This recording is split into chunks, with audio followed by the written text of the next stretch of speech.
everyone, welcome to the channel. I am Simran Sahani and आज मैं आपको पढ़ाऊंगी हमारी फ्लेमिंगो बुक का सबसे लेंदी चैप्टर पोएट्स एंड पैनकेक। और कुछ ही देर में ये बन जाएगा तुम्हारी फ्लेमिंगो बुक में से सबसे इंटरेस्टिंग चैप्टर, क्योंकि आज आप जानने वाले हो एक फिल्मी दुनिया के बारे में। हम लोग जो है फिल्मों को बहुत पसंद करते हैं, फिल्में देखना हमारे लिए हमारी लाइफ का एक मोस्ट इंपॉर्टेंट पार्ट में से होता है। तो आज आप जानोगे कि ये जो फिल्में बनने शुरू हुई, जो स्टूडियोज होते थे जहाँ पे शूटिंग होती थी, आजकल तो बहुत टेक्नोलॉजी एडवांस हो गई है। जब पहले ज़माने में जब शुरुआती समय था तो स्टूडियोज कैसे हुआ करते थे, उन स्टूडियोज के अंदर का कल्चर कैसे हुआ करता था, वहाँ पे मेकअप कैसे होता था, वहाँ पे लोग लिखते कैसे थे स्क्रिप्ट्स को, और वहाँ पे क्या क्या लोगों के बीच में कैसे रिलेशनशिप रहते थे, कौन किसका दोस्त होता था, कौन किसका दुश्मन होता था, कौन किसके साथ क्या करता था, कौन कहाँ बैठ के चाय कॉफ़ी पीता था। तो पूरा फिल्मी स्टूडियो का एक माहौल आप जानने वाले हो इस चैप्टर के थ्रू। और इस चैप्टर का ये पूरा फिल्मी माहौल हमें बताने वाले हैं हमारे राइटर, जिनका नाम है अशोका मित्रन। इन्होंने लिखी एक किताब जिसका नाम है माई ईयर्स विद बॉस। अब इनके बॉस कौन है? इनके बॉस है एस वासन जी, जिन्होंने जो है खोला था जेमिनाई स्टूडियोज, एक बहुत ही रेनोन स्टूडियो फिल्म मेकिंग का शुरुआती दौर में हमारे ये फिल्म मेकिंग की। तो इसी फिल्म स्टूडियो के अंदर अशोका मित्रन हमारे राइटर काम करते थे। और इनका काम क्या था? इनका काम सब कहते थे ना के बराबर काम है, करता ही क्या है ये आदमी। क्या करते थे ये लेते थे अखबार में से निकालते थे फिल्म इंडस्ट्री से रिलेटेड, थिएटर से रिलेटेड जो भी खबरें होती थी उसे चिपकाते थे एक फाइल में। एक कमरा था बहुत सारी खिड़कियों वाला, वो था इनका ऑफिस। तो ये वहाँ बैठ के पूरे ऑफिस को सब कुछ जो ऑब्जर्व करते थे। तो he is a very great observer Ashoka Mitran ji. और जो भी इन्होंने ऑब्जर्व करा अपने जेमिनाई स्टूडियो में वो लिख के बता दिया तुम्हें इस चैप्टर में। तो चलो देखते हैं क्या था 1940 के जेमिनाई स्टूडियो का माहौल। सो वो बताते भैया दो चीज़ें तो सबसे ज़्यादा चलती थी हमारे स्टूडियो में, एक पोएट्स का आना जाना, दूसरा पैनकेक्स का। पैनकेक ये खाने वाला पैनकेक नहीं है, तो पैनकेक है फेस पे लगाने वाला पाउडर जिससे मेकअप किया जाता है। तो कह रहे वो ट्रक भर भर के हमारे यहाँ पे आता था। पैनकेक एक ब्रांड का नाम है, जैसे आजकल तो बड़े अलग अलग नेम्स के ब्रांड आ रहे हैं, वैसे ही पैनकेक एक ब्रांड नेम था। कह रहे बहुत बड़ी बड़ी हीरोइनों ने जैसे विजंती माला और ग्रेटा गार्बो, उन सब ने पैनकेक मेकअप ब्रांड को यूज़ किया है। बट कुछ समय बाद वो बंद हो गया था। उसके बाद तो वो कहते हैं कि फिर रति अग्निहोत्री जैसी जो बड़ी बड़ी एक्ट्रेस है उन्होंने नहीं करा होगा, क्योंकि उनके ज़माने में वो बंद हो गया। तो पैनकेक भर भर के आता था, ट्रक में भर के आता था पैनकेक वाला पाउडर इनके वहाँ पे, और उनका मेकअप करा जाता था हर एक सेलिब्रिटी का, हर एक एक्टर का, एक्ट्रेस का इन द मेकअप रूम। अब मेकअप रूम पे चलते हैं हम अपने जेमिनाई स्टूडियो। तो जेमिनाई स्टूडियो का जो मेकअप रूम था वो कहाँ पे था?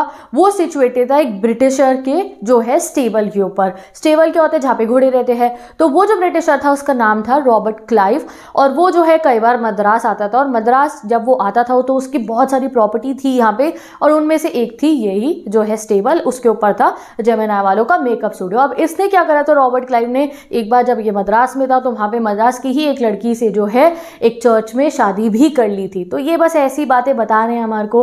अब चलते हैं मेकअप रूम में। वो कहते हैं भाई मेकअप रूम जो था ना, हमारा मेकअप रूम बिल्कुल एक हेयर कटिंग सलून जैसा लगता था। हर तरफ लाइटें जल रखी होती थी, बल्ब वाली लाइटें जिनमें से बहुत गर्मी निकलती थी। और वहाँ बैठ के बेचारी एक्ट्रेस हर समय अपना मेकअप कराते थे, एक्टर अपना मेकअप कराते थे, और भाई मेकअप वाले उनको पैनकेक पोत पोत के लाल रंग का मॉन्स्टर बना देते थे। तो हमारे पोएट के अकॉर्डिंग जो मेकअप है वो एक इंसान को, उन्हें मतलब ऐसा उनको अच्छा नहीं लगता। उन्हें लगता था ये कैसा मेकअप करते हैं, कार्टून सा बना देते हैं लोगों को। ऊपर से इतनी गर्मी एक्टर एक्ट्रेसेस और झेलते हैं जो ये गरम गरम लाइटों में से आ रही होती है, तो उन्हें वो बहुत मुश्किल काम लगता है कि गर्मी झेलना, ऐसे कार्टून सा बन जाना। क्योंकि उस जमाने में ज़्यादातर शूटिंग ना इंडोर्स ही हुआ करती थी।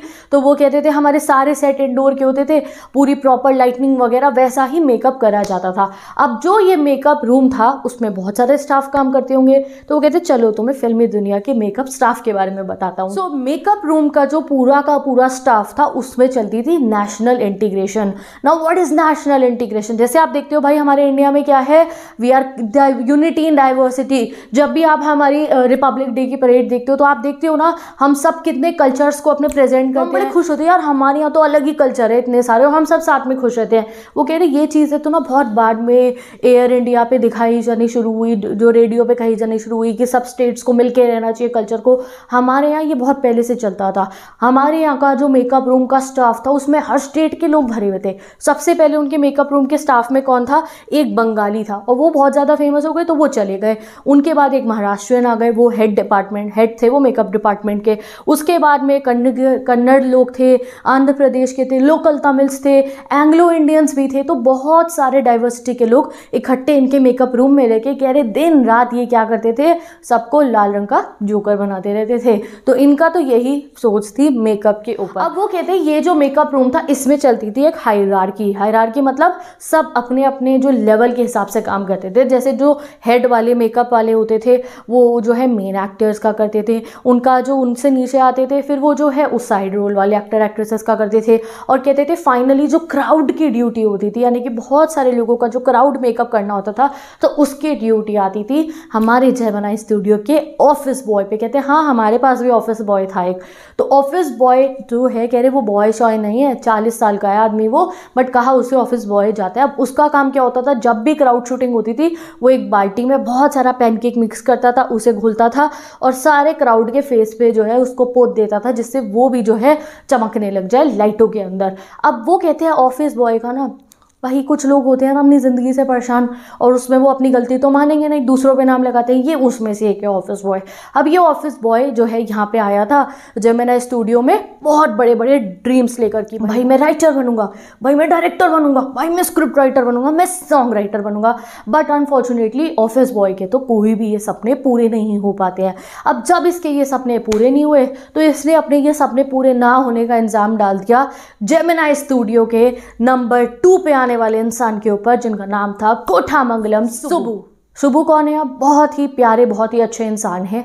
ये ना जो जेमिनी स्टूडियो उसमें 2 नंबर पे आते हैं, यानी कि पहले नंबर पे तो बॉस हो गए एस वासन, उनसे अगले आते हैं, यानी कि बहुत पावर है इनके पास, बहुत फेमस है, ये बहुत बढ़िया काम करती है, ये गजब के डायरेक्टर है, गजब के राइटर है, गजब के पोएट हैं और दिल के बहुत प्यारे इंसान है सुब्बू जी। और ये भाई साहब ऑफिस बॉय क्या करता है, इसे बहुत जेलसी है सुब्बू जी से। भाई ये सुब्बू तो बहुत आगे निकल गया, क्या टैलेंट है इस पर, मैं लिखूँ इससे बढ़िया पोएम, तो मैं अच्छा स्क्रीन राइटर हूँ, क्या ही है इसके पास टैलेंट में, बस ये तो जो है ना इसको ऐसे ही आगे बढ़ गया। अब वो ऐसे ऐसे बैठ के ऑफिस बॉय, हमारे ऑथर जब भी बैठे होते हैं अपने कमरे में न्यूज़पेपर की कटिंग कर रहे होते हैं, आके उन्हें ये सब जेलसी वाली बातें बताता रहता है। अब ऑथर परेशान होकर हमेशा ये सोचते हैं भाई ये ना क्राउड की शूटिंग आए, इसको इसकी बाल्टी पकड़ाओ और ये जाके क्राउड का मेकअप करे, मेरा क्यों दिमाग ख़राब करता रहता है। और वो कह रही सिर्फ ये बात नहीं है, जब भी मैं अपने ऑफिस में अकेला बैठा होता हूँ ऐसा नहीं है कि खाली ऑफिस बॉय, सब लोग मेरे पास आके मुझे कोई ऑर्डर दिला देते हैं, कभी कोई ऑर्डर चला देते हैं, क्योंकि सबको लगता है कि मैं कर ही क्या रहा हूँ, मेरे काम की वैल्यू ही क्या है, अखबार में से छाट के खबरें ही तो चिपकानी है। बट चलो फिर आगे पढ़ते हैं कोठामंगलम सुब्बू के बारे में कि सुब्बू से इतना जेलस क्यों था भैया ऑफिस बॉय। और सुब्बू के ऊपर क्वेश्चन एग्जाम में जरूर आएगा। So let's study in detail about Subbu ji. तो अभी और भी बहुत कुछ जानना है हमें सुब्बू जी के बारे में, तो चलो सुब्बू जी के बारे में और पढ़ते हैं। तो सुब्बू जी जो है वो कहता है कि वैसे तो इनके ज़माने में भी ना इन्होंने बहुत डिफ़िकल्टीज़ देखी थी। तब तो भैया जेमिनी स्टूडियो और ये स्टूडियोज़ वगैरह जब ये आए थे यहाँ पे अपना करियर स्टार्ट करने के लिए, तब इतनी अपॉर्चुनिटीज़ भी नहीं थी, बहुत बड़े बड़े स्टूडियोज़ भी नहीं थे। इन्होंने बहुत मेहनत से अपना करियर बनाया। तो ये जेलस होना इसका हमारे ऑफिस बॉय का बिल्कुल सरासर गलत है। हाँ, एक एडवांटेज सुब्बू जी को मिली, वो ये है कि वो बताते हैं कि ये ब्राह्मण है, तो उस समय पे इनको जो है बहुत ज़्यादा रिस्पेक्ट मिली बाय अदर पीपल। ये इनके लिए एडवांटेज रही। मेहनत करी है सुब्बू जी ने अपनी लाइफ में, और वो एक बहुत बढ़िया डायरेक्टर है, स्क्रीन राइटर है, पोएट है। अब डायरेक्टर देखो भैया सुब्बू जी कैसे है, भाई ये ऐसे डायरेक्टर हैं कि कोई भी सीन हो, अगर कोई डायरेक्टर को समझ में ना रहा हो ये जाके बता दो। वो एग्जाम्पल देते हैं, he is tailor made for films.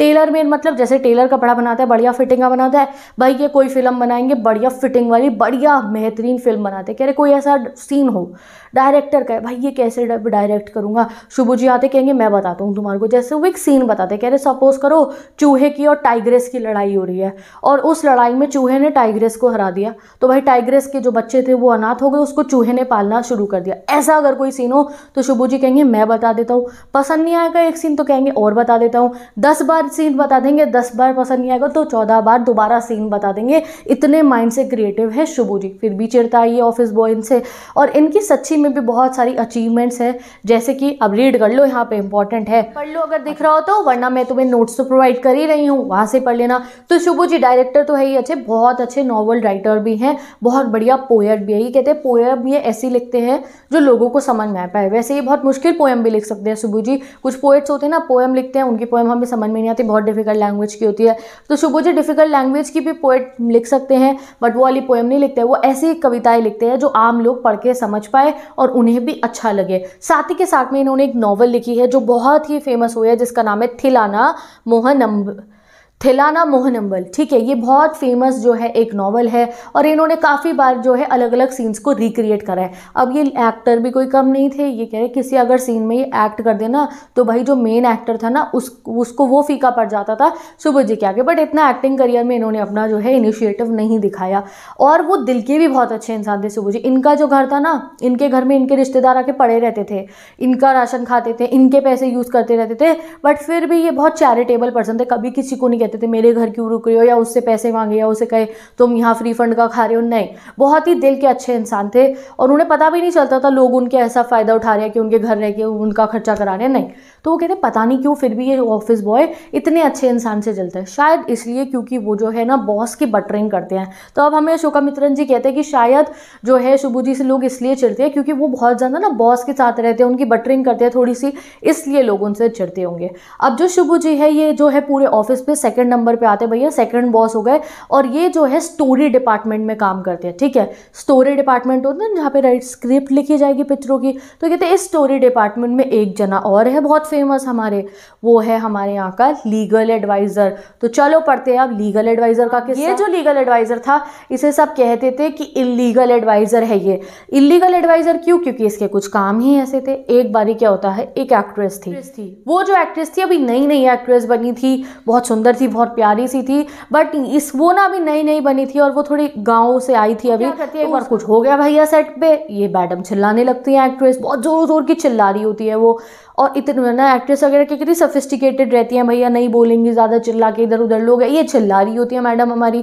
तो ये जो है लॉयर क्या करता है, ये टेप रिकॉर्डर ऑन कर देता है और उसकी पूरी चिल्लाहट को रिकॉर्ड कर लेता है। जैसे ही वो चुप होती है टेप रिकॉर्डर ऑन कर देता है, और जब वो अपनी चीखना चिल्लाना सुनती है लाइव सबके सामने, उसे बहुत शर्म आ जाती है और वो भाग जाती है स्टूडियो से, जेमिनाई वालों के करियर एक्टिंग अपना छोड़ देती है सब कुछ, वो अपने घर चली जाती है, उसे इतनी शर्म आ जाती है। तो इस तरीके से ये लॉयर साहब ने क्या करा, ये लीगल एडवाइजर ने क्या करा, करियर ही खराब कर दिया बेचारी नई नई वेली एक्ट्रेस का। ठीक है, अब वैसे ये जो लॉयर था इनने एक आध बार पिक्चर भी डायरेक्ट करी थी, चली नहीं, वो बहुत नुकसान हो गया था, बट हाँ बॉस इसको भी जो है एस वासन जी इन्हें भी परमिशन दे देते थे, पैसा भी दे देते थे, इनने भी एक आधी पिक्चर तो ज़रूर डायरेक्ट करी है। ठीक है, अब वो कहते हैं एक बारी जो है हम अगर इसका डिस्क्रिप्शन दे लॉयर का, तो हम सारे जितने स्टोरी डिपार्टमेंट के लोग हो गए या जितने भी हमारे जेमिनाई स्टूडियो के लोग थे, हम पहनते थे धोती कुर्ता वाइट कलर का, कॉटन का, खादी का समझ लो आप, गांधी जी जो गांधी वाले लोग थे हम वैसे कपड़े पहनते थे। बट ये हमारे जैसे नहीं था, ये बहुत लॉजिकल इंसान था, बहुत रीजनेबल इंसान था, किसी को बुरा लगे ना लगे ऐसे फ़र्क नहीं पड़ता था। ये काले रंग का सूट बूट पहन के रहता था, तो हमें बिल्कुल अलग दिखता था ये।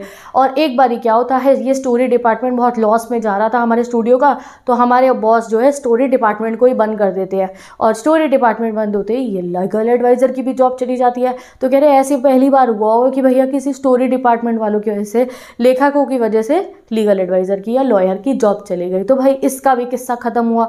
अब आते हैं हम अपने अगले किस्से पे। अगले किस्से में वो हमें बताते हैं कि भाई हमारा जो जेमिनाई स्टूडियो है ना, और उसका जो कैफ़े है वो अड्डा है, बहुत बड़े बड़े हम पोएट्स का, राइटर्स का सब यहाँ आते हैं और कॉफ़ी पीते हैं और गप्पे मारते हैं। कौन कौन से बड़े बड़े पोएट नाम याद रख लो, स्वांगु सुब्रमण्यम, कृष्णा शास्त्री, हरेंद्र नाथ चट्टोपाध्याय। तो ये बड़े दिग्गज पोएट लोग आते थे यहाँ पे, जहाँ पे मेस में खाना खाते थे, यहाँ की कॉफ़ी पीते थे, और कहते थे उस ज़माने में कांग्रेस की तरफ से प्रोहिबिशन रूल चल रहा था, यानी कि ऐसे लोग आपस में बाहर आके जो है ऐसे मिल नहीं सकते हैं, बातचीत नहीं कर सकते हैं, और ऐसे ग्रुप बना के पार्टी वार्टी नहीं कर सकते हैं। तो हमारे लिए तो वहाँ जो है कैफ़े में बैठ के बातें करना, चाय कॉफ़ी पीते हुए, वो ही बहुत बड़ा एंटरटेनमेंट। जेमिनाई स्टूडियो में बहुत सारे पोएट लोग भी आते थे, ये ध्यान रखना। अब ये जितने भी पोएट लोग थे वो कहते हैं हम लोग ना, पोएट लोग क्या होते हैं, हम लेजर पसंद करते हैं, हम क्रिएटिव लोग हैं तो हमें अपने दिमाग को रिलैक्स रखना होता है।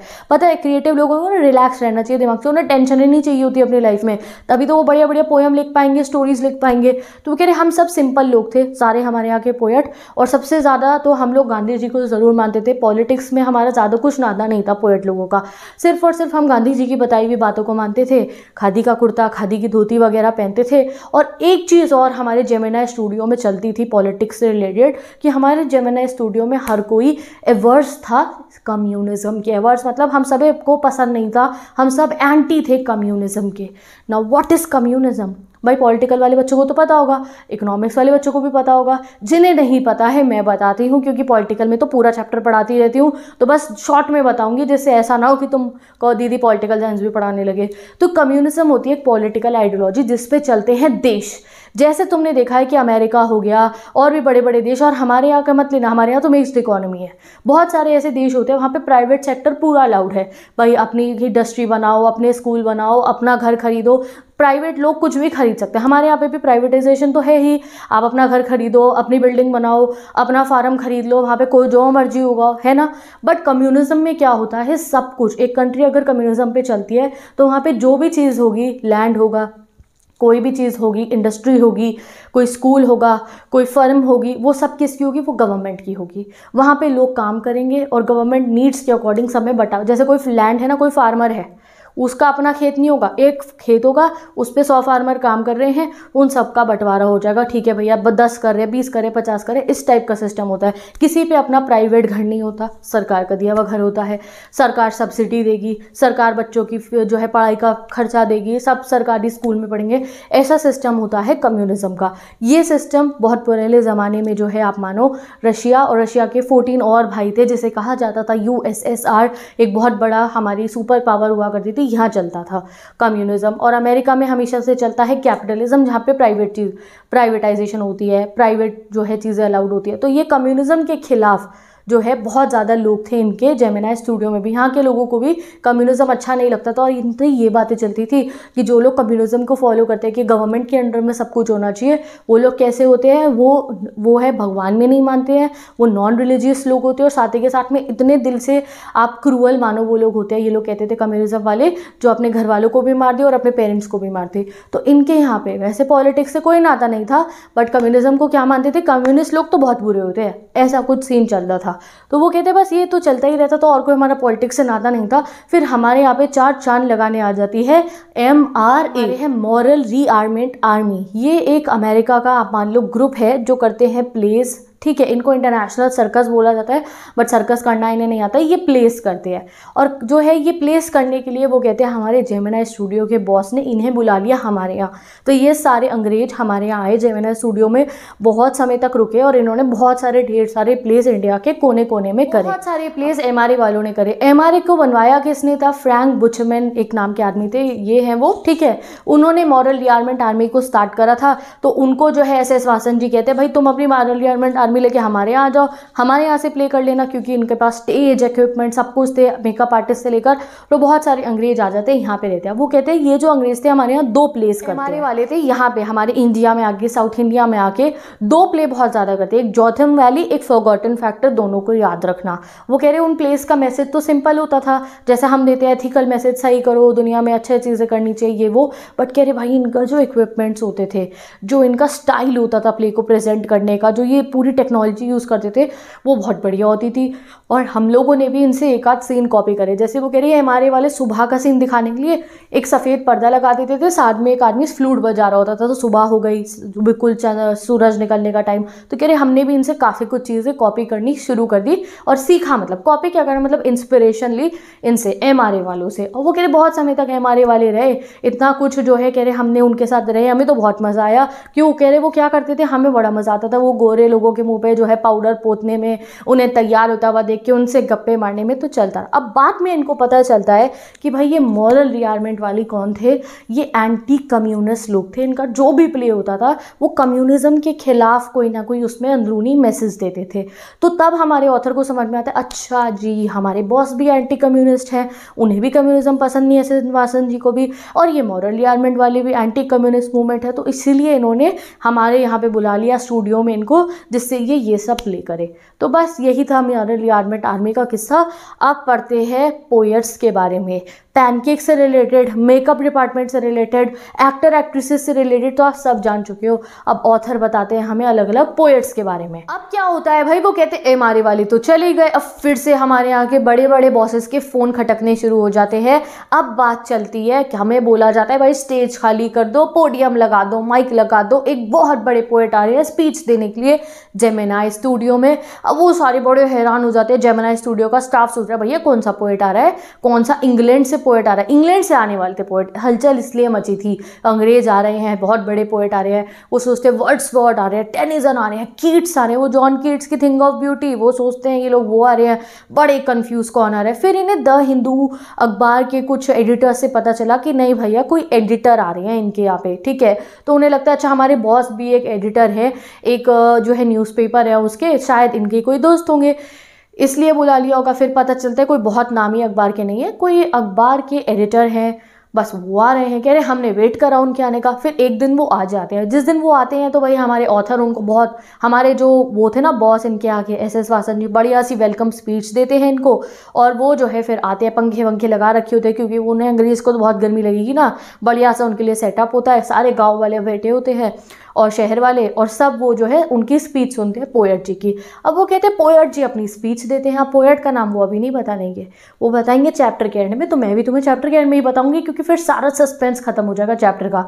वो कह रहे वो बैठ के जो है अपना सारे गाँव वाले और सब, हम भी सुन रहा था, मैं भी सुन रहा था भाई। वो पर पोएट ने जो भी स्पीच बोली ना, उन्हें जो भी बोला हमें कुछ समझ में नहीं आया। उसकी एक्सेंट जो इंग्लिश की थी उसमें बस मुझे कुछ वर्ड समझ में आया, तो डेमोक्रेसी आया, ये आया, वो आया, बाकी कुछ हमारे पल्ले नहीं पड़ा। मेरे को ये समझ में नहीं आया कि ये इतना अंग्रेजी जानने वाला ये हमारे यहाँ की पब्लिक को आके क्या ही स्पीच दे रहे हैं। हम लोगों को तो इतनी अच्छी इंग्लिश आ नहीं रही है, यहाँ पे हमें क्या सुनाने आए हैं। तो बड़े कन्फ्यूजन में रहते हैं वो कि ये जो पोएट है ये इंडिया में, यहाँ हमारे साउथ इंडिया में क्या आखिर कहने के आए थे, क्योंकि वहाँ की जो पब्लिक थी ऑब्वियसली वो समझ नहीं सकती थी कि ये पोएट स्पीच में क्या कह रहे हैं, तो क्या पर्पस था आने का। तो हमारे पोएट की ना जो है, हमारे ऑथर को काफ़ी ना बड़े लंबे समय बाद इनका ये जो कन्फ्यूजन है क्लियर होगा कि वो पोएट जो है क्यों आया, तो उसके आने का रीज़न क्या था, ये क्यों आए, इनके आने की पर्पस क्या थी इनकी विजिट की। फिर वो कहते ठीक है जो मर्जी होगी। अब वो अपनी लाइफ में आगे बढ़ते हैं और हमें एक और किस्सा बताते हैं अपनी लाइफ का।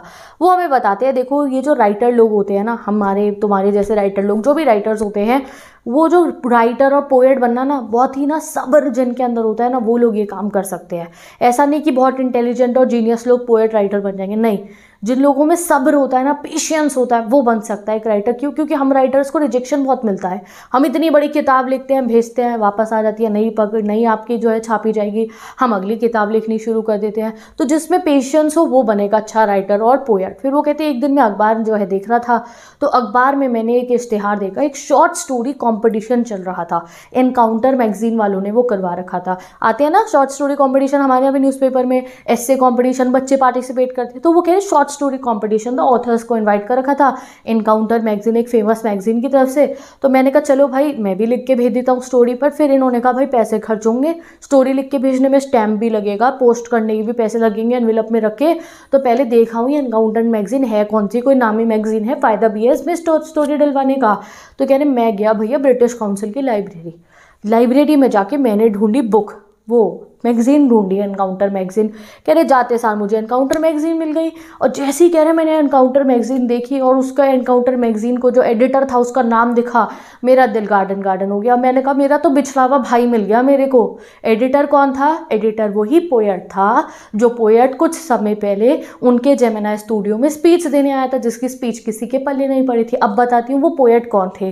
वो पोएट थे स्टीफन स्पेंडर। इनकी एक जो है पोएम भी थी आपकी बुक के अंदर, elementary school classroom in a slum, अब वो डिलीट हो गई तुम्हारी, ठीक है। तो वो थे स्टीफन स्पेंडर जो स्पीच देने के लिए आए थे, जिनकी स्पीच किसी को समझ नहीं आई थी। उन्हीं स्टीफन स्पेंडर की एक मैगजीन है, उसका नाम है द एनकाउंटर, उसका कॉन्टेस्ट चल रहा था। तो जब ये देखते हैं ना, अरे भैया ये स्टीफन स्पेंडर की मैगजीन का कॉन्टेस्ट है, कह रहे मैंने कहा अरे ये तो बिल्कुल ही वो हो गया, मेरा भाई मिल गया परदेश में मेरे को, अब मुझे बड़ी खुशी होगी कि इनके लिए मैं अपनी शॉर्ट स्टोरी लिख के भेजूंगा।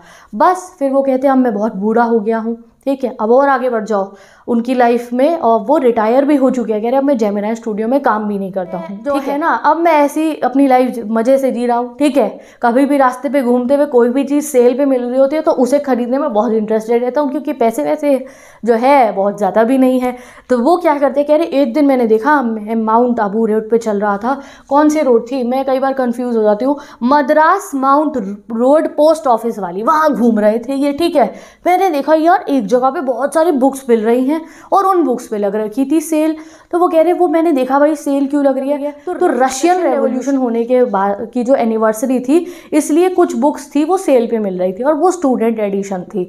तो वो कह रहे मैंने कहा मैं भी जरा बुक खरीद लूँ, जब स्टूडेंट के लिए सेल पे लगी है तो क्यों ना मैं भी ले लूँ, कोई बात नहीं सस्ती मिल रही है। तो उन्होंने जाके वो बुक जो है खरीद ली। अब वो बुक कौन सी थी ये देख लो, ये बुक थी वो, उस बुक का नाम था द गॉड दैट फेल्ड। अब वो बुक देखते ही जो उनकी लाइफ की एक बहुत बड़ी मिस्ट्री थी उस पे से पर्दा हट जाएगा। क्या मिस्ट्री थी उनकी लाइफ की, बताओ मुझे क्या मिस्ट्री थी? ये मिस्ट्री थी कि वो पोएट स्पीच क्यों देने आया था भाई साहब, स्टीफन स्पेंडर क्यों आया था इनके जेमिनी स्टूडियो में, क्यों वो गांव वालों को और शहर वालों को वहाँ पे अपनी स्पीच दे रहा था ऐसी इंग्लिश की जो उन्हें पल्ले नहीं बढ़ रही थी, ये मिस्ट्री थी ना। तो वो कह रहे आज मिस्ट्री खुल गई मेरी, ये बुक खरीदते रिटायरमेंट के बाद जाके मुझे बत्ती जली कि अच्छा भाई इसलिए आए थे स्टीफन स्पेंडर। तो ये बुक देखते हैं और उस बुक में द गॉड दैट फेल्ड में किसकी कहानियाँ आपको यहाँ पे देखो दिख भी रही होगी, why 6 great writer rejected communism. तो भाई ये स्टीफन स्पेंडर जी और बाकी 5 राइटर और थे, रीड कर लो, बुक पे नाम लिखा हुआ है, अच्छे से स्क्रीनशॉट क्लिक कर लो अच्छे से। ये 5 राइटर 6 राइटर जो थे ये पहले कम्युनिज्म को फॉलो करते थे, उसे बहुत अच्छा मानते थे, फिर इन्हें कम्युनिज्म की कमियाँ लगने लगी, कम्युनिज्म इन्हें अच्छा नहीं लगा तो ये कम्युनिज्म को छोड़ देते हैं और वापस आ जाते हैं दूसरी आइडियोलॉजी की तरफ। तो तब ये किताब लिखते हैं और बताते हैं लोगों को कि क्यों कम्युनिज्म अच्छा नहीं है। तो द गॉड दैट फेल्ड मतलब क्या है, ये गॉड किसको कह रहे हैं, कम्युनिज्म को कह रहे हैं यहाँ पे, ठीक है। तो फिर इन्हें समझ में आता अच्छा भाई यह सारा कम्युनिज्म का मांजरा चल रहा था मेरे जेमिनी स्टूडियो में है। पहले आई मॉरल रिटायरमेंट आर्मी, बॉस ने बुलाई थी, वो भी एंटी कम्युनिस्ट थे। अब ये भी जो उस दिन आके स्पीच दे रहे थे ना वो भी एंटी कम्युनिस्ट ही होगी। और सिंपल चैप्टर यहाँ पे होता है ख़त्म, क्योंकि जो इनकी लाइफ का एक राज था, वो जो है कन्फ्यूजन था, वो क्लियर हो गया। अब तुम्हारे भी सारे कन्फ्यूजन क्लियर हो गए होंगे। देखा कितना आसान चैप्टर था। पोएट्स एंड पैनकेक, तो पैनकेक के बारे में पहले पढ़ा हमने, मेकअप डिपार्टमेंट, मेकअप करने वाले लोग, ऑफिस बॉय, उसकी लाइफ के दुखड़े, शुभू जी पोएट आ गए हमारे। फिर हमने जो है मॉरल रिटायरमेंट आर्मी देखी और पोएट स्टीफन स्पेंडर का राज देखा और राज पे से पर्दा उठते हुए देखा और ख़त्म हो जाता है चैप्टर हमारा पोएट्स एंड पैनकेक। अब इंपॉर्टेंट क्वेश्चन देख लेगी डिस्क्रिप्शन बॉक्स में, क्वेश्चन आंसर सीरीज चेक करो और इंस्टाग्राम पे जाके नोट्स देख लो। मिलते हैं नेक्स्ट वीडियो में, bye bye, take care and best of.